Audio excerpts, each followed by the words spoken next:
Alam nyo ba guys, sa panahon ngayon, no, kami mga Grab, pagdating ng gabi, natatakot na kami.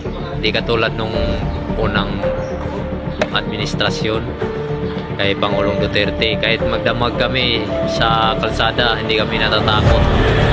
So ngayon, pagdating na mga alas 8, alas 9, alas 10, parang nanginginig na ako sa takot. Gusto ko na umuwi ng maga kasi parang hindi na talaga safe.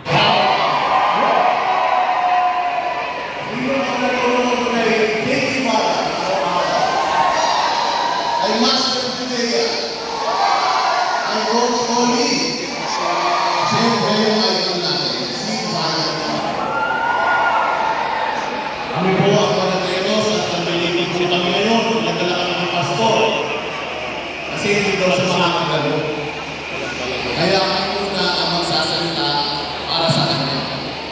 Si pastor ang tuloy po ngayon ay nagbabakasyon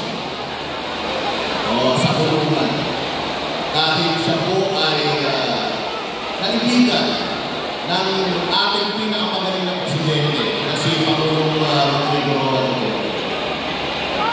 At yun ang kabayaran ng kanyang pagiging loyal. Alam naman natin na dito sa bayan natin, kapag ka-loyal ka sa mga Adol! Senator!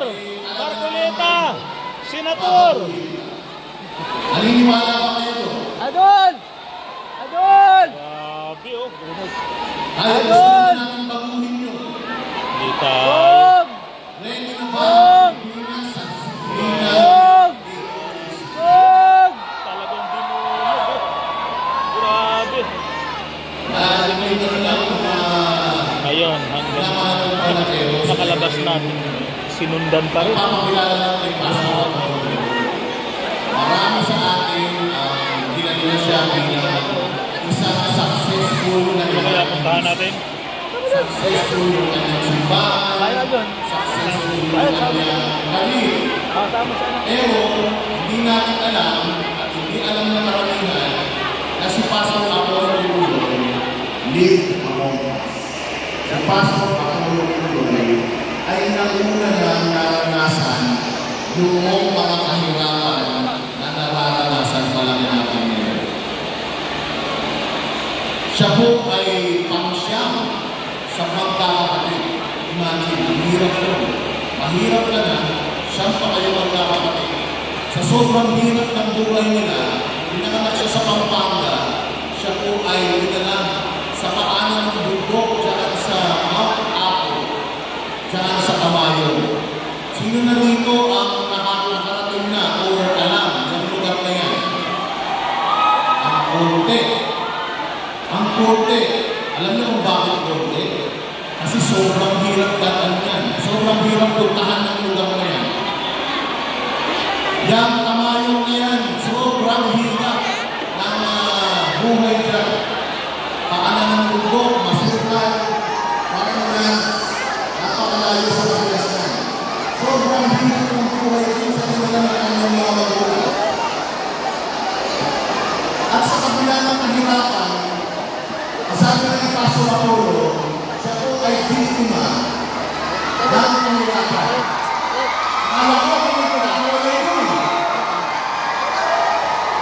Akala ko sisaya ng buhay pala eh. Pero bigyan po natin ang pamugay sa Senator Bato ang pinakamatigas na pambago natin sila po.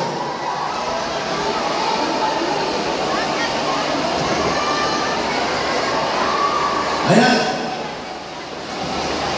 So katulad ng sinasabi natin si Pastor Apollo Kibuloy ay biktima ng kahirapan. Kaya po, from hindi mahirap, yung sinasabi ng pinagaling ng simbahan, si Pastor Apollo Kibuloy hindi lang pinagaling ng simbahan. Pinapunta ng kanyang magulang. Sino ba? Okay.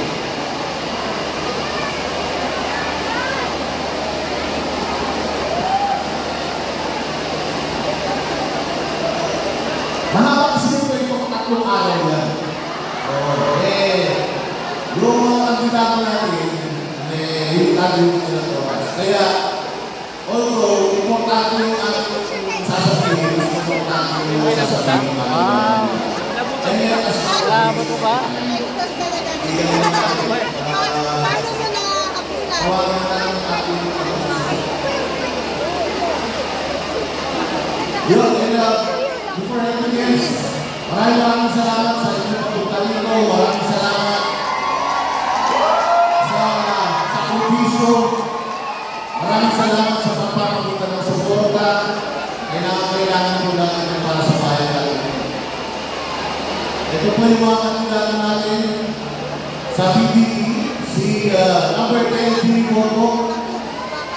Number 22, Senator De La Rosa. Number 28, Mr. Malasaki. Senator Bongo. Number 30, Attorney J.D. Hilo. Number 34, Attorney Raul Albino. Number 38, Congressman Attorney Marcoleta. And number 56, Attorney Vic Rodriguez. Number 58, Philip Ipe Salvador. At siyempre ang pinaka-importante sa lahat, record-breaking nito. Napapanood tayo sa buong Pilipinas. First time na ang isang kandidato sa pagkasenador kaya mag-organize ng simulcast na ganitong pagtitipon. Si Pastor Abon Tutuloy, number 58.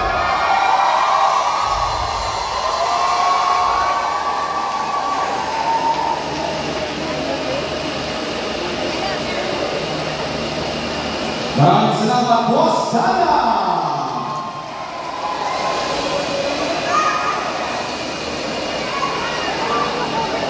One, two,